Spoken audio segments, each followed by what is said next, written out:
प्यारे बच्चों, जब हम फिजिक्स की शुरुआत करते हैं तो फिजिक्स की शुरुआत में बड़ी प्रॉब्लम आती है। वहाँ कुछ कमी रह जाती है, या तो हम कैलकुलेशन नहीं कर पाते अपने पूरे साल के सिलेबस को, स्ट्रेटेजी सही से नहीं मेंटेन कर पाते, बुक्स नहीं पता होती हमें, या हमें ये नहीं पता कि पढ़ने का तरीका क्या है।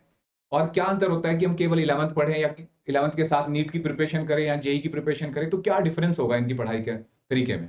तो आज की इस वीडियो में बच्चों मैं आपको सारा डिटेल प्रोसेस बताऊंगा, आपके स्ट्रेटेजी बताऊंगा, आपको आवर्स कितने पढ़ने होंगे, पूरे साल में कितने आवर्स करने चाहिए, आपको कितनी प्रैक्टिस करनी चाहिए, टेस्ट कैसे कंडक्ट करना चाहिए। बच्चों, अगर आप कोचिंग कर रहे हैं या सेल्फ स्टडी कर रहे हैं तो दोनों के लिए ये स्ट्रेटेजी है पूरी। ये सेल्फ स्टडी की स्ट्रेटेजी है। आप अपने कोचिंग आवर्स, अपने स्कूल आवर्स, ट्यूशन आवर्स को अलग रखेंगे इससे, ठीक है। तो देखिए, ये 11th है। 11th, ये 11th के साथ नीट और 11th जेई। यहाँ पे मैंने स्टार लगाया कि जेई के साथ जेई एडवांस हो सकता है, आपका टारगेट, आपका साइंस ओलंपियाड हो सकता है फिजिक्स में, और या कोई और एग्जाम केवीपीवाई। और 10th ये आप 11th में अगर इस पे एक साथ ऑप्शन हो सकता है, जैसे एनडीए की प्रिपरेशन कर रहे हैं, जो खास कोई जिसमें ज्यादा डिफिकल्टी लेवल नहीं होता, तो उसकी बात कर रहे हैं, ठीक है। सबसे पहले आपको शुरुआत करनी कहाँ से है फिजिक्स की। कोई भी आप कहीं भी जा रहे हैं किसी भी पार्ट में, सबसे पहले आपको बीएमटी यानी कि बेसिक मैथमेटिकल टूल्स, इसकी प्रिपरेशन करनी है बच्चों। बेसिक मैथमेटिकल टूल्स होता है, जैसे फिजिक्स की लैंग्वेज की बात करें, फिजिक्स कौन सी लैंग्वेज में होती है, तो आप कहोगे सर हिंदी या इंग्लिश, नहीं। फिजिक्स की लैंग्वेज होती है बच्चों मैथमेटिक्स। तो ज्यादातर बच्चों को फिजिक्स में इसलिए प्रॉब्लम आती है कि उनको बेसिक मैथमेटिक्स नहीं आता। तो इस आपको सब जितने भी स्टूडेंट हैं सबको कम से कम 20 to 30 hours basic mathematical tools को देना है। आपकी बुक्स के शुरुआत में बेसिक मैथमेटिकल टूल्स होता है, आपके टीचर्स पढ़ाएंगे। अगर नहीं पढ़ाते तो आप यहाँ दिए हुए इस व्हाट्सएप नंबर पे या टेलीग्राम ग्रुप में आइए, वहां मैं आपको एक वर्कशीट दूंगा और आप मेरी इस प्लेलिस्ट में जा सकते हैं जहां पे मैंने बेसिक मैथमेटिकल टूल्स पढ़ा रखे हैं। वो बहुत जरूरी है। ये कुछ ऐसे है जैसे आप बॉक्सिंग करने जाओगे, तो आपका जो कोच है पहले आपको बॉक्सिंग नहीं सिखाएगा, पहले आपकी बॉडी में स्टेमिना भरेगा।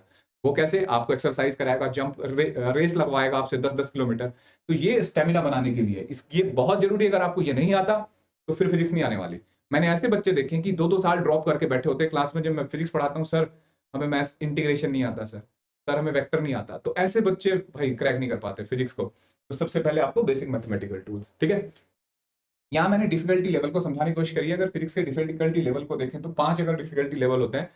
तो अगर केवल आपका टारगेट सीबीएसई और एनडीए जैसा कोई हल्का फुल्का एग्जाम है, तो बच्चों ये टारगेट 2.5, ठीक है। ये इसका डिफिकल्टी लेवल ये 3.5। अगर जेई ये नीट का प्रिपरेशन कर रहे हैं और जेई की प्रिपरेशन कर रहे हैं तो पूरा मैंने एडवांस तक का दे दिया, तो एडवांस डिफिकल्टी लेवल अच्छा खासा होता है, ठीक है। अब फिर क्वेश्चन है कि सर नीट में कंपटीशन क्यों ज्यादा है? कि बच्चों नीट में ना सीट्स कम है और स्कोर बहुत हाई जाता है, तो इसलिए कंपटीशन ज्यादा हो जाता है नीट में। अदरवाइज पेपर की जो डिफिकल्टी लेवल होता है वो जेई और जेई एडवांस का ज्यादा डिफिकल्टी लेवल होता है, ठीक है। इस पे मैंने बहुत सारी बातें कर रखी है, वीडियो बना रखी है, आप उनको देख सकते हो। अब शुरुआत कैसे करनी है बच्चों? शुरुआत आपको अपनी टेक्स्ट बुक से करनी है। टेक्स्ट बुक कौन सी होती है? जैसे एनसीईआरटी, एनसीईआरटी एग्जाम्पलर, कोई भी सब्जेक्ट आप किसी भी एग्जाम की प्रिपरेशन कर रहे हैं, शुरुआत आपकी एनसीईआरटी टेक्स्ट बुक से होनी चाहिए, ठीक है। आपके 11th अगर केवल सीबीएसई आप फोकस कर रहे हो अपना स्कूल एग्जाम, तो आपके बेसिक कंसेप्ट और न्यूमेरिकल्स, पहले बेसिक कंसेप्ट पढ़िए न्यूमेरिक बुक से। 2 बार पढ़ेंगे आप। सीआरटी को 2 बार पढ़ना है। पहली रीडिंग 2 घंटे में हो जानी चाहिए चैप्टर की। तीसरी जो दूसरी रीडिंग आप करते हो 3 से 4 घंटे लगने चाहिए उसको, ठीक है। 2 बार रीडिंग करी होनी चाहिए। अब वो डिपेंड करता है आपने टीचर से पढ़ा, यूट्यूब देखा, कहाँ से देखा, वो अलग चीज है। आपकी सेल्फ स्टडी में एनसीईआरटी की 2 बार रीडिंग, ठीक है। उसके बाद न्यूमेरिकल्स। इसमें क्या होता है बच्चों, बेसिक कंसेप्ट जो होते हैं टेक्स्ट बुक के, उसकी डेप्थ तक जाया जाता है और एप्लीकेशन उनके कंसेप्ट के, ठीक है, मीडियोकर लेवल तक, मीडियोकर लेवल तक। उसके बाद आता है जेई एडवांस। अगर आप 11th के साथ जेई एडवांस की तैयारी कर रहे हैं तो डेप्थ, कंसेप्ट की डेप्थ होनी चाहिए और बिल्कुल उसका एप्लीकेशन एक हाई लेवल तक जाना है, ठीक है बच्चों। सॉरी, मैं यहाँ नीट के बारे में बता रहा था। नीट में एप्लीकेशन जो है मीडियोकर होता है, ठीक है। और अगर हम यहाँ जेई की बात करें तो जेई का जो लेवल है एग्जाम का, तो जेई का मीडियोकर से ऊपर और एकदम जो आईआईटी की अगर एडवांस की बात करें तो बहुत अच्छे लेवल के एडवांस एप्लीकेशन होते हैं, ठीक है, जो आपको प्रीवियस ईयर क्वेश्चन से पता भी लग सकते हैं और आपके टीचर भी आपको बताएंगे। बेसिक कंसेप्ट सबके लिए यही होता है। अब जैसे न्यूटन्स लॉज ऑफ मोशन, अगर आप ये बात कहें, अगर आपसे कोई बोले कि यार न्यूटन लॉज ऑफ मोशन, तो क्या न्यूटन ने लो ये सोच के बताया था कि भाई ये आईआईटी के लिए, ये नीट के लिए, ये स्कूल के लिए? वो तो एक ही होता है ना। तो बहुत सारे बच्चे इस बात में कंफ्यूज रहते हैं कि अगर हम नीट की और जेई की प्रिपरेशन करेंगे तो हमारा स्कूल लैग करेगा। ऐसा कभी नहीं होगा। अगर आप सही सही तरीके से तैयारी कर रहे हैं, सही टेक्स्ट बुक पढ़ रहे हैं बेसिक, और फिर प्रिपरेशन करते हैं जेई की और जेई एडवांस की, तो कभी भी स्कूल लैग नहीं करेगा। ये बहुत बड़ी बात है, ठीक है। वो डिपेंड भी करता है कि आपके टीचर आपको कैसे अप्रोच करा रहे हैं, कैसे सिखा रहे हैं। अब देखो, इसके बाद एनसीईआरटी मैंने जैसे बताया, बुक्स में बात करें तो एनसी स्कूल के लिए केवल एनसीईआरटी एग्जाम्पलर प्लस एक रेफरेंस बुक की जरूरत होती है। जैसे आपके पास एसएल अरोड़ा होगी, प्रदीप फंडामेंटल, ऐसी कोई बुक, ठीक है। बुक्स के लिए अलग वीडियो है, लेकिन जस्ट बता रहा हूँ यहाँ। नीट के लिए बच्चों एनसीईआरटी एग्जाम्पलर प्लस एक रेफरेंस गाइड, जैसे कोई भी गाइड जिसमें 400-500 क्वेश्चन होते हैं, ठीक है। ऐसे यहाँ पे NCERT exemplar plus reference book of concept. ये एनसीईआरटी के कंसेप्ट इनफ नहीं होते बच्चों एडवांस के लिए, तो एक रेफरेंस बुक की जरूरत होती है। जैसे अगर हम जेई तक की बात करें तो एचसी वर्मा, डीसी पांडे, ठीक है, बीएम शर्मा, ये सब किताबें। और एडवांस के लिए कुछ और एक्स्ट्रा बुक्स हम यूज करते हैं, तो हमें इतने की जरूरत होती है, ठीक। अब कितने आवर पर वीक लेना चाहिए? अगर आप केवल 11th में है तो 11th में आपको 6 to 7 आवर्स, अगर आपके टारगेट केवल स्कूल का है तो 6 से 7 घंटे आप पर वीक पढ़ सकते हैं। इसमें कितने घंटे पढ़ने चाहिए बच्चों? आपको 8 से 12 घंटे, मिनिमम 8 और 12 घंटे तक आप जा सकते हैं सेल्फ स्टडी, ठीक है। और 8 से 14 घंटे ये आपका पढ़ने का और प्रैक्टिस करने का टाइम और टेस्ट देने का टाइम है, अपने सेल्फ इवेल्युएशन टेस्ट, ठीक है। अब देखो बच्चों अब जैसे मैं अगर एक कैलकुलेशन बताऊं, जैसे 7 है, अभी आप मई से शुरू कर रहे हो और मई से लेके फैब तक आपके 10 महीने हो जाते हैं लगभग, तो उसमें आपके 30 दिन का अगर एक महीना माने तो 300 दिन है, ठीक है। अब मैंने चैप्टर्स के आर्स बताए हैं आपको कि आर्स कैसे कैसे डिस्ट्रीब्यूट करने हैं। जैसे यूनिट डायमेंशन मेजरमेंट पहला चैप्टर आएगा आपका, तो 10 घंटे में आपको इसको पढ़ना है, ठीक है, 11th लेवल के लिए। नीट के लिए 15 घंटे होनी चाहिए स्टडी, और जेई और एडवांस के लिए 18। अब इसको कैसे ब्रेक करेंगे? तो 2 घंटे बच्चों आपको पहली बार रीडिंग करो आप एनसीईआरटी की फटाफट 2 से 3 घंटे, फिर आप 3 से 4 घंटे दोबारा उसकी स्टडी करो और उसके सोल्व एग्जाम्पल सही से सॉल्व करो, ठीक है। अगर आपके पास ऑप्शन है कि आप एक बार में पढ़ते हो, डिटेल में अच्छे से पढ़ते हो, तो एक बार पढ़ सकते हो। और 4 से 5 घंटे बच्चों आप उसकी प्रैक्टिस कर सकते हो एक्सरसाइज की प्लस रेफरेंस बुक की, ठीक है।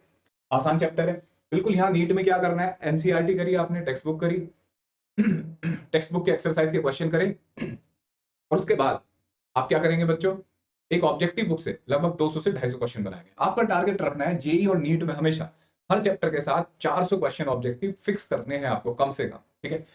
और जेई में आपको क्या करना है, कुछ एक्स्ट्रा डिवाइसेस होते हैं जैसे स्क्रू गोज, वर्नियर कैलिपर्स, ये सब उसके लिए आपको एक्स्ट्रा आवर्स मैंने यहाँ जोड़ दिए, ठीक है। अब हर चैप्टर में आपको क्या करना है, जब भी कोई चैप्टर तैयार हो जाए खुद सेल्फ इवैल्यूएशन टेस्ट देना है आपको, जो 2 घंटे का हो सकता है, जैसे सीबीएसई में 1 आवर्स का, और इनमें 2 घंटे का टेस्ट रखना चाहिए आपको। अगर टेस्ट नहीं करोगे अपने आप को तो समझ में नहीं आएगा, और उसके बाद फिर रिव्यू करो अपने आप को, ठीक है। तो टेस्ट और इनके लिए असाइनमेंट का कहाँ से मिलेंगे, तो आप मेरे टेलीग्राम लिंक पे जा सकते हो बच्चों, वहां पे मैं आपको असाइनमेंट वर्कशीट 11th के लिए सब कुछ प्रोवाइड कर दूंगा, ठीक है। फिर ऐसे ही मोशन इन स्ट्रेट लाइन, ये 10 आवर्स, ये 20 आवर्स, ये 25 आवर्स। ऐसे ही मोशन इन प्लेन बच्चों 14 आवर्स, इसमें 20 आवर्स, 26 आवर्स। अब होता क्या है कि बच्चे कहते हैं फिजिक्स आई नहीं हमें, इतने आवर्स देते ही नहीं है बच्चों। ये 14 घंटे लिखे एनसीईआरटी के लिए मैंने, 14 घंटे पूरे 11th को नहीं पढ़ता बच्चा, फिर कहते हैं फिजिक्स नहीं आ रही है। आपको इतने आवर्स देने हैं, आप एक चैप्टर में इतने आवर्स दे के दिखाओ, गारंटी देता हूं कि आपको फिजिक्स आएगी। तो जादू नहीं होता बच्चों, टीचर ऐसे कोई जादूगर नहीं होते कि आपको समझ में आ जाए। आपने एफर्ट लगानी शुरू कर दिए तो टीचर अपने आप जादूगर बन जाते हैं, और आपने एफर्ट नहीं लगाया इतने आवर्स के, तो भाई कोई भी पढ़ा ले, भगवान भी आगे पढ़ाएगा ना तो नहीं सिलेक्शन दिला सकता। बस हमें गलत फहमी होती है कि टीचर बहुत बढ़िया पढ़ा रहा है, बहुत बढ़िया पढ़ा रहा है, वो तो बेचारे का काम, वो तो पढ़ाएगा, आप कितने आवर्स दे रहे हो बहुत मायने रखता है। अब देखो यहाँ पे देखो, जैसे रोटेटरी मोशन है, रोटेटरी मोशन को 4 घंटे नहीं पढ़ते बच्चे, और दावा करते हैं कि हमसे तो क्वेश्चन नहीं हो रहे यार, हमें तो समझ में नहीं आया। कितने आवर्स लिखे मैंने? 38 आवर्स। 38 आवर्स आपको एडवांस के लिए लिखने हैं। एनसीईआरटी अगर आप नीट की तैयारी कर रहे हैं तो 35 आवर्स आपको देने हैं, तब जाके समझ में आएगा। बिल्कुल ऐसे ही ग्रेविटेशन के लिए बच्चों 14, 20, 22 हर टॉपिक के लिए आप इनके स्क्रीनशॉट ले सकते हो और अपनी कॉपी में नोट कर लो कितने आवर्स मुझे पढ़ना है। सारे टॉपिक्स के आप स्क्रीनशॉट ले लो, ठीक है। ये हुए टोटल आवर्स। अगर इनकी बात करें तो इसके टोटल 11th के टोटल 200 आवर्स होंगे बच्चों, जो आपको मिलेंगे आपको जितना पढ़ना चाहिए। इस वाले के हैं लगभग 200 आवर्स, 198 आवर्स के आसपास आते हैं। इसके होते हैं 350 आवर्स, और इसके होते हैं 400 आवर्स, ठीक है। और अगर 10 महीने की बात करें, हम 10 महीने मान के चलें कि एवरेज पढ़ाई हो रही है तो 300 घंटे बैठते हैं, तो 1 घंटा अगर पर डे पढ़ रहे हैं तो भी आपका उससे ज्यादा दिन है, ठीक है। यानी कि कुछ दिन छुट्टी मना सकते हो आप। और अगर आप यहाँ पे 1 घंटा 20 मिनट पर डे पढ़ते हैं तो बहुत ज्यादा ऊपर हो जाएगा। 1.5 घंटा डेली पढ़ रहे हैं तो बच्चों उससे भी ज्यादा नंबर आ जाते हैं, ठीक है, 450 आवर्स हो जाएंगे। तो ये इतने आवर्स हैं जो सबसे, एक बार फिर मैं आपको दे रहा हूँ, आप इसका स्क्रीनशॉट लो। ये टॉपिक है और ये टॉपिक, ठीक है, इन सब के स्क्रीनशॉट लो, और इनके असाइनमेंट बच्चों मैं आपको प्रोवाइड कर दूंगा अपने लिंक से। तो प्रैक्टिस करनी पड़ेगी, जो भी बुक ले रहे हो आप डिटेल में पढ़ना होगा। इतने आवर्स दोगे तो आपको ये चैप्टर समझ में आने शुरू हो जाएंगे, और फिजिक्स पे कमांड होगी, इससे रैंक क्रिएट होगी, रैंक। ऑल द बेस्ट बच्चों।